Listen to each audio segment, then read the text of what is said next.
Hello.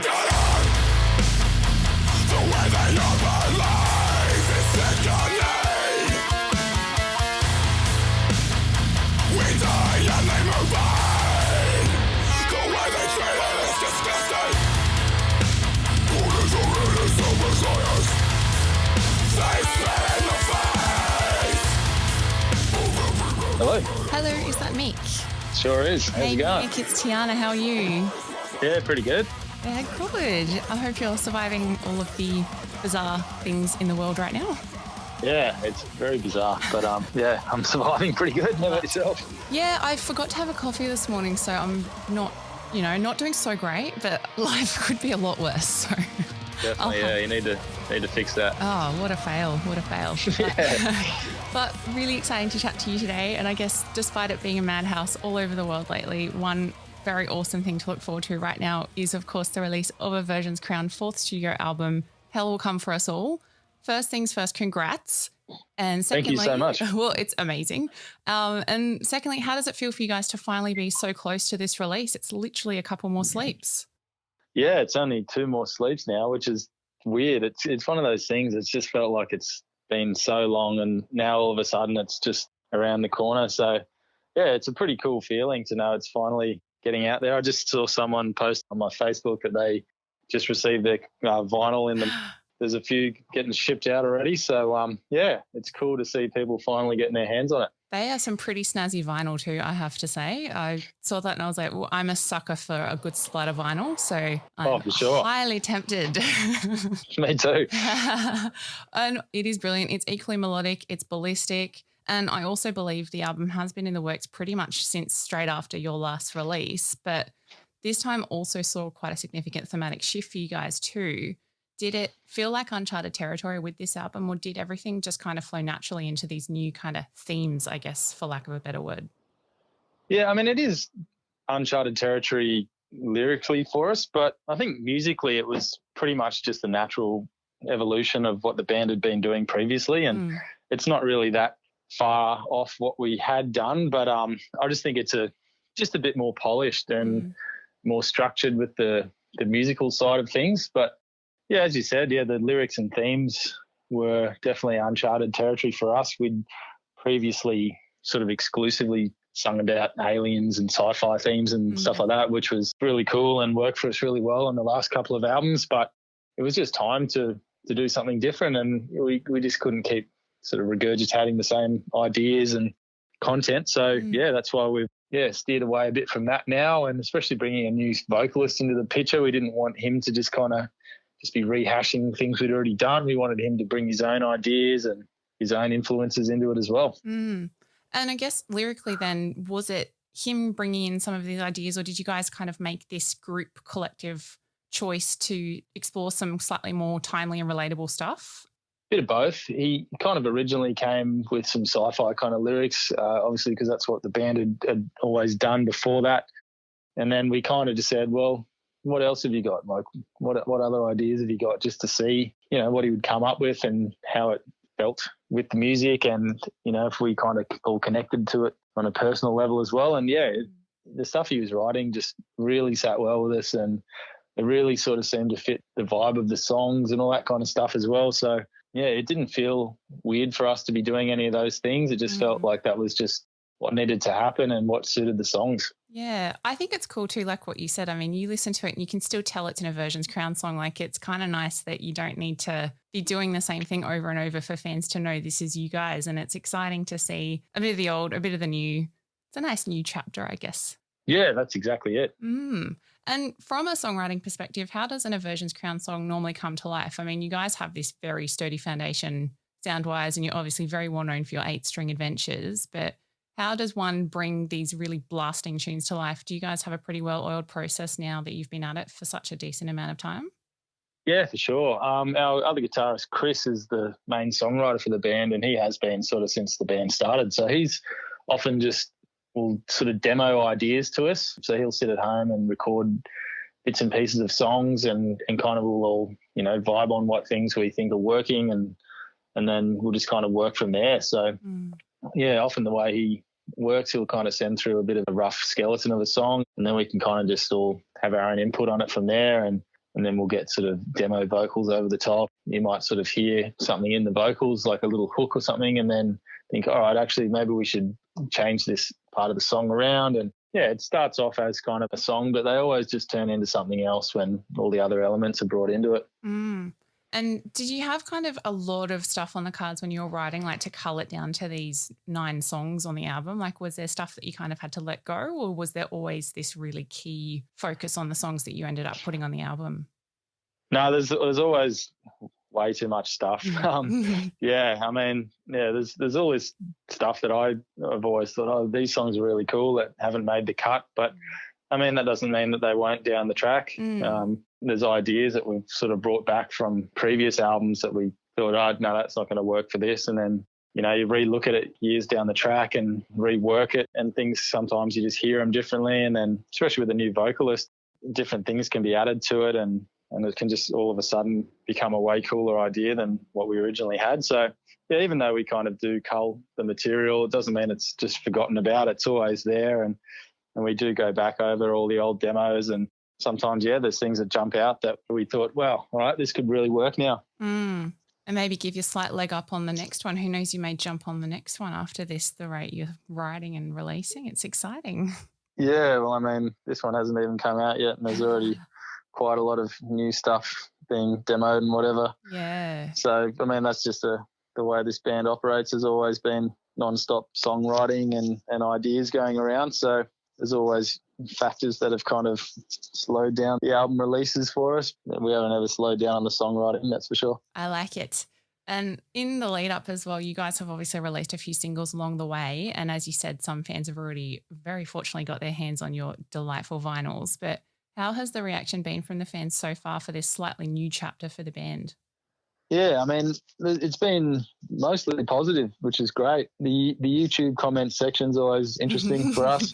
I think for everyone, it's always a good time.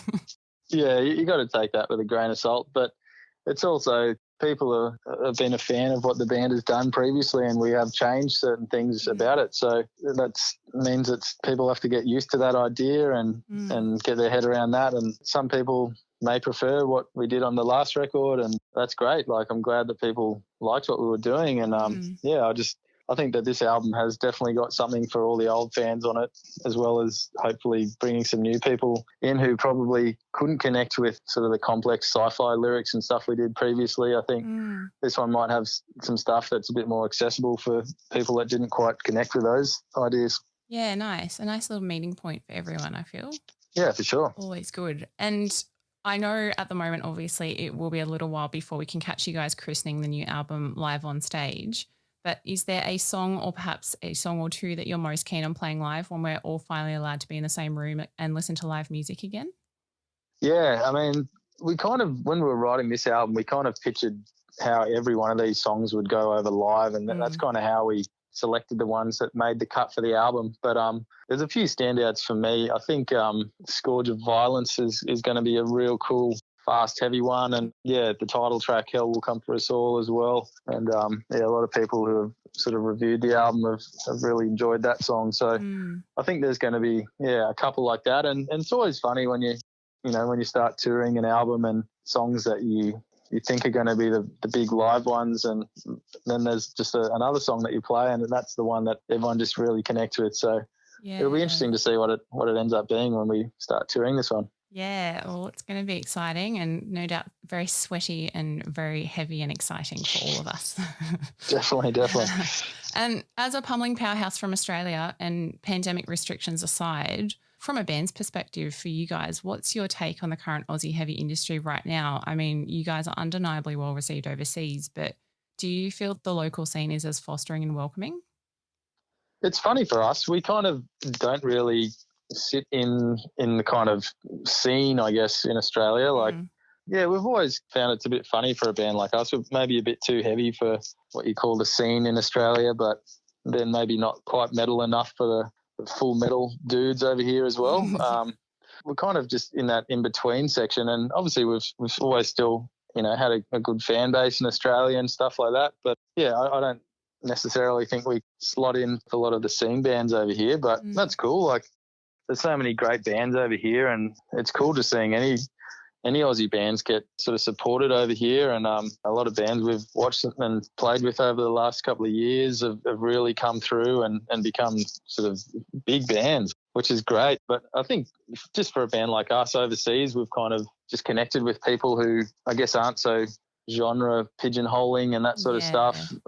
Especially the European fans are, you know, a bit more open-minded with their heavy music and don't have sort of certain things that they only like and that kind of thing, which is why we've toured over there so much, I guess. Yeah, well, it's exciting to see you guys do so well over there, and I guess there is always a space for people in the Australian scene, and it's kind of nice because you guys do have this really unique pocket of it. So you're a good meeting point for a lot of different people. Like I played one of your songs to someone who was like, oh, I don't really like heavy music. And at first they were like, oh, this is really, really heavy. But then as it kind of unfolded, they were like, oh, I can actually get into this and look into this and find something that they may not have found in something else a little bit more mainstream. So it's it's interesting just to see people are slowly becoming more receptive. I don't know if that's just because it's something I'm interested in and I make people listen to it. But yeah, it's fun to see that kind of thing happen. Oh, that's super cool. Yeah. And yeah, I mean, we can't wait to get on the road around Australia again. Feels like it's been a while since we've done a proper Aussie tour. Just the way things have worked out for our circumstances. It's just the timing and various other reasons. So yeah, it feels like it's been a long time, and we're supposed to have done an Aussie tour, you know, a couple of weeks ago, and that didn't happen. And so yeah, we've got one locked in for December at this stage. All looks like it's going ahead. So nice. Yeah, we're looking forward to that. That's going to be incredible. Well, on the live music note, there's going to be something huge in December for you by the sounds of it then. But can you take me briefly back to your first ever gig with Aversions Crown? Where was it? Who was there? And was it something you would label a success? Yeah, I mean, I was kind of thrown in the deep end personally for my first gig with the band. So, yeah, they were in the position where they were just about to sign to Nuclear Blast and they needed a guitar player to sort of jump in, and they hit me up and said, look, we want you to jump in the band if you're keen. And I said, yep, let's do it. So I kind of went and did a photo shoot with the guys before I'd even learnt a single song. I'd never even played an 8-string guitar before. Oh my God. Someone at the photo shoot lent me a guitar to go home and start working on songs. A few days later, we had a rehearsal, and yeah, I sort of went through as much of it as I could. And then when I was at the rehearsal, we got an offer to do a tour the following week with Whitechapel and Devil Driver around Australia. So we said yes, and a week later, I'm on stage at the Hi-Fi in Brisbane, playing my first gig to a sold-out crowd there, which is, I don't know, 1,200, 1,500 people or something. And, yeah, so the pressure was on, but I think I did a pretty good job considering the amount of time I had. And, yeah, it was a great show, great little run to kick off my adventures with this band. Oh, my God. Talk about baptism by fire. How'd you go learning the 8-string just at the drop of a hat? Yeah, I mean, it was kind of daunting when you hadn't done it before, but it actually made a lot of musical sense once I had my hands on it and started figuring out, you know, the tuning and all that kind of stuff. It was actually, yeah, to me it made a lot of sense. So, yeah, it was a lot less daunting than what I anticipated it to be. And, yeah, now it's kind of just feels normal after so many years on it. Yeah, the rest is history. That's fantastic. And slightly looking ahead, as we touched on earlier, there is going to be a bit of a wait until we can experience live music again. And obviously you have played with so many incredible bands along the way, but for now, let's just have a little bucket list dream experience here. Is there a bucket list band for you guys or yourself personally you'd still love to tour with one day, or perhaps even a bucket list festival or event? Or have you already managed to tick all of them off? Definitely haven't. There's always more. I mean, it's kind of just like the more you do, the more doors open up and more things you want to do. So I've ticked off a lot of bucket list things, and playing some pretty insane festivals in Europe was a big one, but there's definitely more festivals over there that I've just always wanted to play, things like Wacken Festival in Germany and Download in the UK and Hellfest in France. There's a whole bunch of stuff that happens over there that we haven't gotten to do yet, and that would be just incredible. And there's so many bands that I would love to play with. It's hard to kind of pigeonhole it. I mean, obviously for me, the biggest band has always been Metallica, but I don't know if we'd ever get to play with them unless it's at a festival or something like that. Yeah. That'd be cool. But I think the next kind of realistic bucket list thing for me would be doing a headline tour in the US. Nice. We've done headline tours in Europe a few times and around Australia, but we haven't done a headline tour in the US yet. So I think that'd be really cool. Yeah, awesome. Well, I feel like there's a lot of exciting things to come ahead with you guys, but I suppose for now, the majorly exciting thing is the album release on Friday, and hopefully it won't be too long before you can catch you guys live in action again. Only a couple of months by the sound of it till December. In the meantime, there is plenty to look forward to, and it's awesome to grab some time with you today, and just wishing you all the best for the release, and thanks for your time. No, thanks so much for having me. That was great. Yay. Well, I'm going to go do a little snoop on some vinyls now. I think it's time for me to spend some money I shouldn't on some very nice vinyl. That's sick. Yeah, I'm going to hopefully get our copies sometime soon as well. Oh, yeah. Hopefully. I love some people have got theirs before you have. Yeah, we haven't seen it, and there's dudes already getting theirs, which is cool, but I'm like, I just want to see one. Yeah, well, if I get mine before you, I'll express post it up to you. No, just send me a photo. I'll be stoked. Deal. Awesome, Mick. Thank you so much for the chat. No worries at all. Thanks for giving me a call. See you, Mick. Catch you later. Bye. Bye-bye.